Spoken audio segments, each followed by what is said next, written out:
بسم اللہ الرحمن الرحیم۔ اسلام ایڈوائزر کے پیارے دوستو، السلام علیکم۔ دوستو، جن شادی شدہ جوڑوں کی اولاد نہیں ہوتی، اس کا درد کوئی ان سے پوچھے کہ وہ کس احساس کے ساتھ زندہ رہتے ہیں۔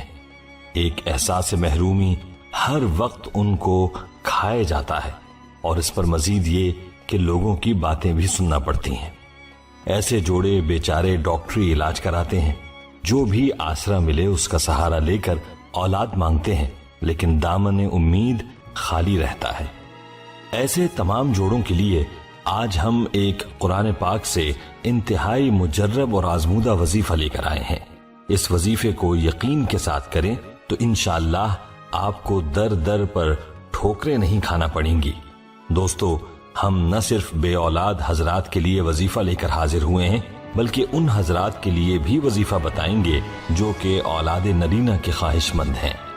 وظیفے کے حوالے سے مکمل تفصیل جاننے کے لیے ویڈیو کو آخر تک لازمی دیکھیے گا۔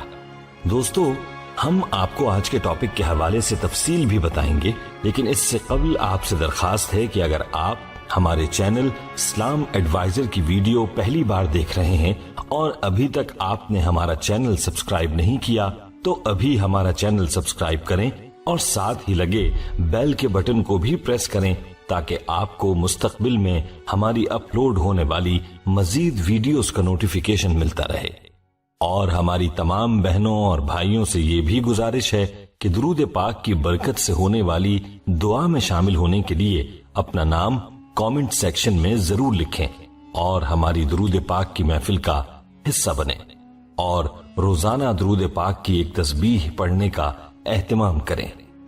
پیارے دوستو، اولاد اللہ تعالیٰ کی ایک عظیم نعمت بھی ہے اور رحمت بھی ہے، لیکن اگر کوئی شادی شدہ جوڑا اس سے محروم رہے یا اس کے ہاں جلدی اولاد نہ ہو رہی ہو تو میاں بیوی بیچارے دونوں کو ہی اپنی ازدواجی زندگی خطرے میں نظر آنے لگتی ہے، کیونکہ ہمارا معاشرہ ان کے لیے طرح طرح کی باتیں بناتا ہے۔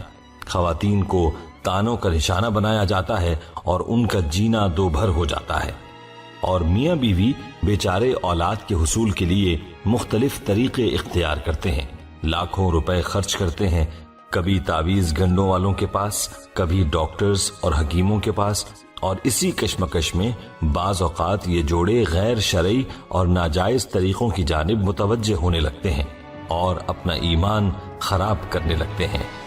اللہ تعالیٰ قرآن میں ارشاد فرماتا ہے، آسمانوں کی اور زمین کی سلطنت اللہ ہی کے لیے ہے، وہ جو چاہتا ہے پیدا کرتا ہے، جس کو چاہتا ہے بیٹیاں دیتا ہے، جسے چاہے بیٹے دیتا ہے، یا انہیں جمع کر دیتا ہے، بیٹے بھی اور بیٹیاں بھی، اور جسے چاہے بانجھ کر دیتا ہے، وہ بڑے علم والا اور کامل قدرت والا ہے۔ پیارے دوستو، اولاد کا اختیار صرف اللہ کے پاس ہے۔ زمین و آسمان کا خالق و مالک اور متصرف صرف اللہ تعالیٰ ہی ہے۔ وہ جو چاہتا ہے وہی ہوتا ہے، جو نہیں چاہتا نہیں ہوتا، جسے چاہے دے، جسے چاہے نہ دے، جو چاہے پیدا کرے اور بنائے، جسے چاہے صرف لڑکیاں دے اور جسے چاہے صرف لڑکے ہی عطا فرماتا ہے، اور جسے چاہے لڑکے لڑکیاں سب کچھ دیتا ہے، جسے چاہے بے اولاد رکھتا ہے۔ بس یہ چار قسمیں ہوئیں، لڑکیوں والے، لڑکوں والے، دونوں والے اور دونوں سے خالی ہاتھ۔ اب قرآن کا یہ قول اللہ کا فیصلہ سناتا ہے کہ اللہ ہی اولاد دینے پر قدرت رکھتا ہے۔ ہمیں ان آیات پر پورا یقین رکھتے ہوئے صرف اور صرف اللہ سے ہی اولاد کی طلب رکھنی چاہیے۔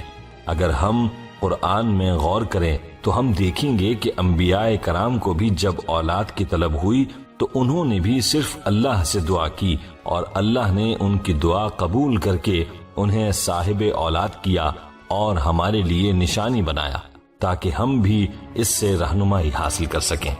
دوستو، آج ہم آپ کے لیے قرآن ہی سے مجرب وظائف لے کر آئے ہیں جو کہ بے اولاد جوڑوں کے لیے بھی ہیں اور ان جوڑوں کے لیے بھی ہیں جو کہ بیٹوں کی طلب میں ہیں۔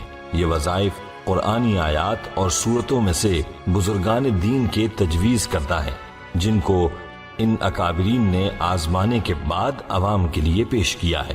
یہ وظائف ہم تک مستند ذرائع سے پہنچے ہیں جو ہم آپ کی خدمت میں پیش کر رہے ہیں۔ جو بھی انہیں کامل یقین کے ساتھ اللہ پر مکمل بھروسہ رکھتے ہوئے کرے گا، انشاءاللہ خالق کائنات کے خزانوں سے ضرور فیضیاب ہوگا۔ پیارے دوستو، بیٹا ہر کسی کا خواب ہوتا ہے۔ جن کے بیٹے نہیں وہ بیٹوں کی تمنا کرتے ہیں، اور جن کی بیٹیاں نہیں وہ بیٹیوں کے لیے خواہش مند ہیں۔ آج کا جو عمل ہم آپ کے لیے لائے ہیں وہ ہے اولاد نرینہ کا وظیفہ۔ دوستو، ہر کسی کی یہ خواہش ہوتی ہے کہ ان کے ہاں بیٹیوں کے ساتھ ساتھ بیٹا بھی پیدا ہو۔ حالانکہ بیٹیاں بھی وارث ہی ہوتی ہیں، لیکن ہمارے ہاں نسل کے آگے چلنے کی غرض سے یہ تمنا کی جاتی ہے، کیونکہ بیٹیاں تو ماں باپ کے گھروں میں مہمان ہوتی ہیں اور پھر اپنے گھروں کی ہو جاتی ہیں۔ دوستو، ایسے حضرات جن کے ہاں بیٹیاں ہی بیٹیاں ہیں، ان کو بیٹے کی تمنا ہے، یا پھر ایسے شادی شدہ جوڑے جن کی ابھی شادی ہوئی ہے اور ان کی خواہش ہو کہ ان کو اولاد نرینہ نصیب ہو، وہ یہ وظیفہ نوٹ فرما لیں۔ یہ انتہائی مجرب وظیفہ ہے جو کہ قرآنی وظیفہ ہے، یعنی قرآن پاک کی ایک سورت کا حصہ ہے، اور یہ وظیفہ ہے سورہ فجر کا۔ اس وظیفے کا طریقہ یہ ہے کہ آپ نے ایسی جگہ کا انتخاب کرنا ہے جہاں بالکل خاموشی ہو اور اس دوران آپ سے کوئی بات نہ کرے۔ ایسی جگہ پر باوضو بیٹھ کر آپ نے سورہ مبارکہ کو 100 مرتبہ پڑھنا ہے، یعنی سورۃ الفجر کو آپ نے 100 مرتبہ پڑھنا ہے، اور اول و آخر درود ابراہیمی 11 مرتبہ پڑھنا ہے۔ اور عمل کو پورا کرنے کے بعد اپنے مقصد کے حصول کے لیے اللہ سے دعا مانگیں۔ انشاءاللہ ایک ہی نشست میں اللہ آپ کی دعا قبول فرما کر آپ کی مراد پوری فرمائیں گے اور آپ کو اولاد نرینہ نصیب ہوگی۔ اور اگر ہر بار یہ عمل کریں گے تو انشاءاللہ آپ کو مایوسی نہیں ہوگی۔ دوستو، یہ جن بزرگان دین کی طرف سے پیش کیا گیا ہے ان کا کہنا ہے کہ انشاءاللہ ایک ہی نشست میں آپ کو فائدہ ہو جائے گا، اور ان کی یہ بھی تجویز ہے کہ اگر آپ کے لیے ممکن ہو تو اس عمل کا چلہ کر لیں، یعنی اس عمل کو مسلسل 41 دن تک کریں۔ آپ اس عمل کے نتائج دیکھ کر انشاءاللہ ہمارے لیے ضرور دعا کریں گے۔ اللہ سے دعا ہے کہ اللہ پاک سب کی جائز حاجات پوری فرمائے۔ آئیے اب ان حضرات کے لیے بھی وظیفہ بتائے دیتے ہیں جو کہ اولاد کی نعمت سے محروم ہیں اور ان کو ہر طرف سے مایوسی کا سامنا کرنا پڑا ہے۔ ان حضرات و خواتین کے لیے یہ عمل پیش خدمت ہے۔ اولاد کے لیے اس معجزاتی عمل کو نوٹ فرمائیں۔ سورہ علق کی پہلی 2 آیات، سورہ مؤمن کی پہلی آیت اور سورہ یوسف کی پہلی 2 آیات، یہ سب آیات ملا کر 100 مرتبہ پڑھنی ہے، اور اول و آخر درود ابراہیمی 11 مرتبہ پڑھنا ہے۔ یہ عمل مکمل کرنے کے بعد بغیر کسی سے بات کیے ہوئے 1 گلاس پانی پر دم کریں، اور اس پانی میں سے آدھا خود پئیں اور آدھا اپنے خاوند کو پلائیں۔ اور یاد رہے کہ یہ عمل صرف خواتین کے لیے ہے، یعنی اس عمل کو خواتین ہی نے کرنا ہے، اور اس عمل کی مدت 4 مہینے ہے، جس میں پاکی کے دنوں میں مسلسل بلا ناغہ اس عمل کو کرنا ہے۔ اور کتابوں میں آتا ہے کہ اس عمل کو مکمل کرنے سے پہلے ہی انشاءاللہ آپ کو اولاد کی امید ہو جائے گی، اسقاط حمل سے بھی حفاظت رہے گی، اور آپ کی ہر قسم کی جسمانی اور روحانی رکاوٹ دور ہو جائے گی۔ اور جب حمل کی امید ظاہر ہو جائے تو اگلے 4 ماہ تک اس عورت نے سورہ یوسف کو روزانہ 1 بار پڑھنا ہوگا، اور یہ حمل کی حفاظت کے لیے عمل ہے۔ اس سورت کو روزانہ پڑھ کر پانی پر دم کر کے پی لے، انشاءاللہ حمل کی حفاظت رہے گی۔ اللہ پاک صحیح سلامت اور صحت مند بچہ یا بچی عطا فرمائے گا۔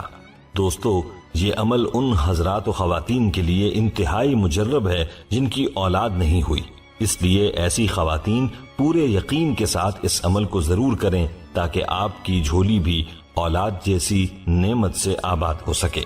پیارے دوستو، یاد رہے کہ جب بھی اولاد کے لیے دعا مانگیں یا اللہ سے اولاد طلب کریں تو ہمیشہ نیک اولاد کی دعا کریں، کیونکہ اولاد نیک ہوگی تو ہی آپ کے لیے دنیا میں بھی سکون کا باعث ہوگی اور آخرت میں بھی نجات کا ذریعہ بنے گی۔ اور اگر خدا نخواستہ اولاد کی دولت تو نصیب ہو جائے لیکن نیک نہ ہو تو وہ دنیا میں بھی وبال جان بن جاتی ہے اور آخرت میں بھی رسوائی کا ذریعہ ہوگی۔ اس لیے ہمیشہ یہ دعا کریں کہ اللہ سب کو اولاد صالح کی نعمت سے نوازے۔ پیارے دوستو، آخر میں آپ سے ایک بار پھر یہ درخواست ہے کہ ہماری درود پاک کی محفل کا حصہ بننے کے لیے اپنا نام کامنٹ سیکشن میں ضرور لکھیں اور ہماری درود پاک کی محفل کا حصہ بنیں، اور روزانہ درود پاک کی ایک تسبیح پڑھنے کا اہتمام کریں۔ دوستو، ہمیں امید ہے کہ آپ کو ہماری آج کی یہ ویڈیو ضرور پسند آئی ہوگی۔ اگر آپ کو ہماری آج کی یہ ویڈیو پسند آئی ہے تو سب سے پہلے تو اس کو لائک کریں اور اپنی رائے کا اظہار کامنٹس سیکشن میں کریں، اور آپ سے ایک بار پھر درخواست ہے کہ آپ ہمارے چینل اسلام ایڈوائزر کو ضرور سبسکرائب کر لیں اور ساتھ ہی لگے گھنٹی کے بٹن کو بھی کلک کریں تاکہ آپ کے پاس ہماری آنے والی مزید ویڈیوز کا نوٹیفیکیشن ملتا رہے۔ اللہ تعالی ہم سب کو زندگی میں آسانیاں عطا فرمائے اور آسانیاں تقسیم کرنے کی توفیق عطا فرمائے، آمین۔